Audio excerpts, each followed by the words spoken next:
He won the first season of the NBC show The Apprentice, wrote a couple of best-selling books along the way, and is now working as a consultant for the Trump Organization and has time to focus on giving back to the community. Ladies and gentlemen, please welcome Bill Rancic.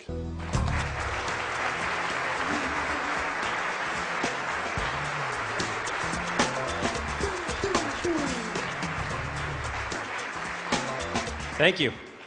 Thank you very much. Before I begin, I'm just curious, how many folks have ever seen an episode of The Apprentice TV show? Okay. Whew. That's good. That's a good thing. Well, for the last 3 years, I've been very fortunate because I've gotten to travel all over the country and in many cases all over the world. And everywhere I go, people ask me the same question over and over. They say, Bill, did you know you were going to win The Apprentice when you first started taping that show? And I have to be completely honest with them. I had no idea. I was competing with 15 other contestants. We had people from Harvard and Yale and some of the top business schools in the world, and we had doctors and lawyers and MBA students that were in this competition. I didn't know where I was going to stack up in the mix. But I tell those people, if you ask my mom, she claims she knew I was going to win The Apprentice when I was 10 years old. You see, when I was 10 years old, my parents knew that something was a little different about me. And it all began on their anniversary weekend. You see, my parents, they were heading out of town to celebrate their big anniversary weekend, and they wanted to be alone. So they decided they were going to send me off to my grandmother's for the weekend. I wasn't happy about it, but I went. And I woke up Saturday morning, and my grandma was in the kitchen making breakfast.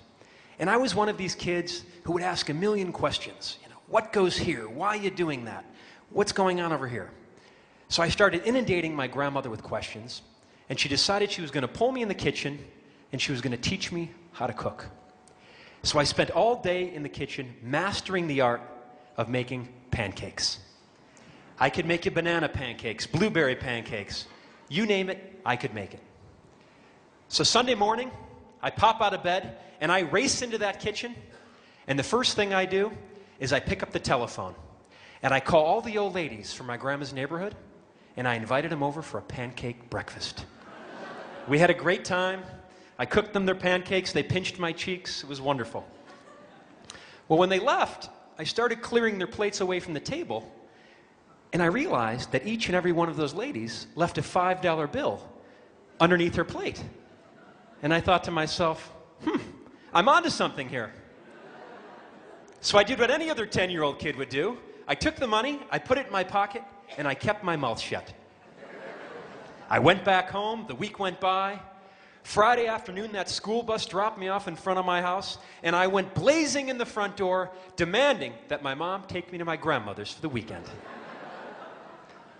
Well, my mom was pleasantly surprised because for the next 5 weekends, I continued to spend them at my grandmother's house, and she couldn't understand this new relationship that I'd formed with my grandmother. And then she was in my room one day putting some things away and discovered my stash of money in the drawer and became rather alarmed, as she should, and immediately confronted me and demanded to know where this money came from. And I had to fess up that I was running a makeshift restaurant out of my grandmother's house. My mom put that business to an end immediately and realized I clearly needed an outlet to harness my entrepreneurial spirit. I knew the only way this business was going to work is if I could reach the masses. I had to reach as many people as I possibly could to get them to pick up their phones and call that 1-800 number and place an order. So I thought back to my JA days. Be creative. You've got to think outside the box. And I sat down at my computer and I wrote a letter. And I wrote a letter asking for help, explaining my idea, asking people to help me. And I took the letter and I put it in an envelope. And I put that envelope inside of a box because I knew a box would get opened before an envelope. And I put some cigars on top of that envelope. And then I went to the local costume store. And I bought a pair of these thick nerd Coke bottle glasses that you would wear on Halloween. And I taped a little note on the bridge of those glasses. And the note read, "Please take a closer look at my business idea." And I put the glasses on top of the cigars that were on top of that envelope. And I sealed that box up. And I did this 10 times. And I sent them out to the top 10 morning radio stations in Chicago, up and down the dial. And about a week after those packages went out, I got a call from the producer of the #1 morning radio show. I'll never forget, it was the Jonathan Brandmeier morning radio show. This guy had over 100,000 listeners listening at any given moment. And the producer called me up and she said, Jonathan Brandmeier will have you on the air to talk about cigars around the world for 5 minutes. She said, make your 5 minutes count. And in life, it's all about making your time count, isn't it? So I go to the studio the day I'm supposed to, and I meet this Brandmeier guy, and we hit it off instantly. And my 5 minutes turned into 35 minutes at the heart of morning drive time. And he's telling his listeners how he's been a member of the Cigar of the Month Club for years. I wasn't going to say anything. Going on and on and on about what a great gift this would make, continually giving out our 1-800 number every 35 or 40 seconds, telling people to call this 1-800 number. And I left the studio that day, and there was a big convention going on in Chicago, and I couldn't get a cab for the life of me. So I had to sprint back to the apartment where our office was, and it's probably 3/4 of a mile. I sprint back, I swing the door open, I'm all out of breath, and I see my partner John, and he has one phone on his left ear, one on his right ear. He's writing these orders down as fast as he can. I leap over and I pick up the first phone that I can grab, and I take an order from this lady, and she places a 12-month membership to the Cigar of the Month Club. And I had to pause, and I had to ask her, are you sure? I hung up the phone, I looked over at my partner John.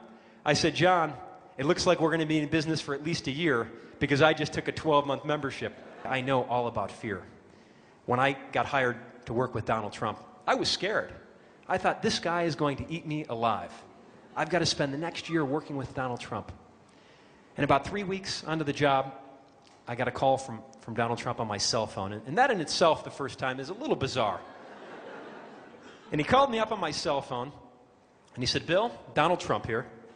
He said, I need you to do me a favor. And this was the call that really set the tempo where I knew I was going to be okay. He said, I need you to do me a favor. I said, Mr. Trump, whatever you need.